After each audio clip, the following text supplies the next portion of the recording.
No, the thing is, I go back to your question about Dirkzee. I don't understand why everybody thinks that because you shoot the fifth, that you have the most pressure, that you have more pressure than the others. I mean, don't you think that the first four, they didn't have any pressure, and if, as they missed, they wouldn't have any problem with that.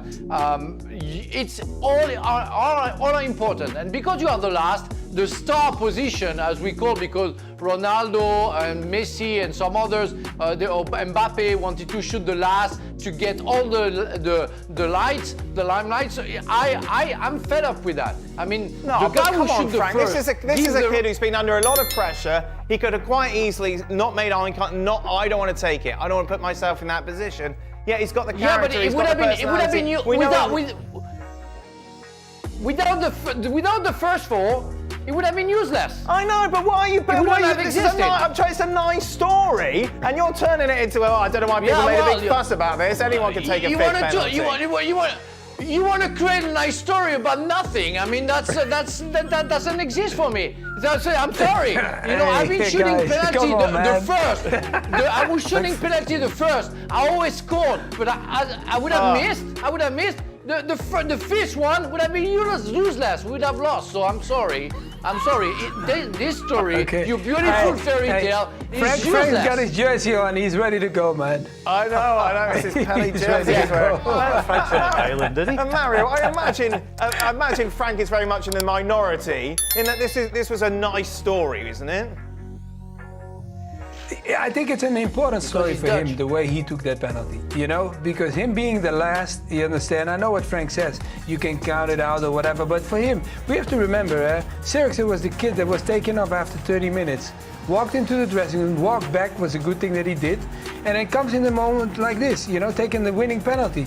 Amaran, he said it himself as well, he said that's the game that we're playing. Football can change you really quickly. You either go up, or you go down really, for a certain period of time, and then you get into a crucial moment, because you also have to remember the FA Cup. I mean, Frank and I won it together, and winning the FA Cup, you don't know, it might be the only trophy that Man United can win this season.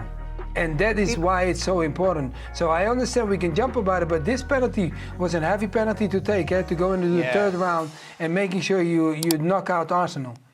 Even I wanted him to score. Wow, Stevie. As he's walking up, I've got the wee guy on the shoulder going, I don't want him to score. And I've got the other wee guy going, oh no, if he misses this, it'll be a disaster. Yeah. So even I, at the end of the day, was like, what, right. I don't mind if he scores. No. I felt it, the whole watch. Who would even... We've all been young players. That's Stevie, overall, what does this mean for Manchester United, if anything, going forward?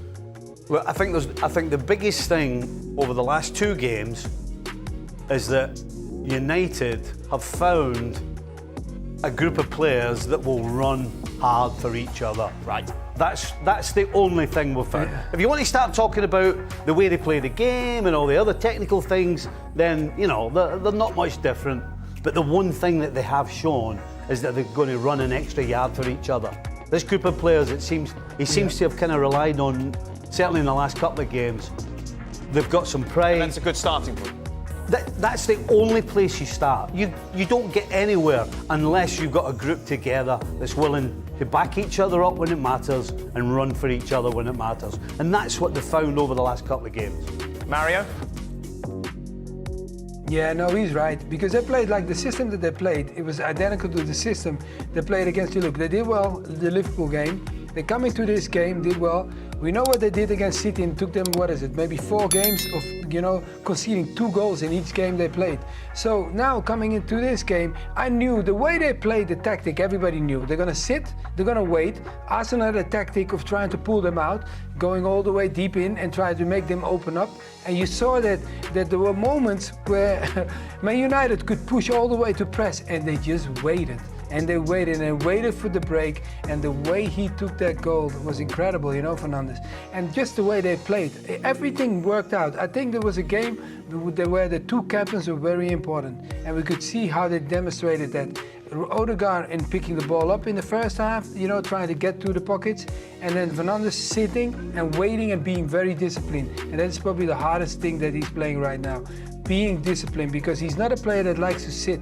He wants to go all over the field. But at this point with Amorim, he's not allowing him. He said, you sit and you wait. And when you wait, your moment will come. Hello, United fans. What a night of drama in the FA Cup.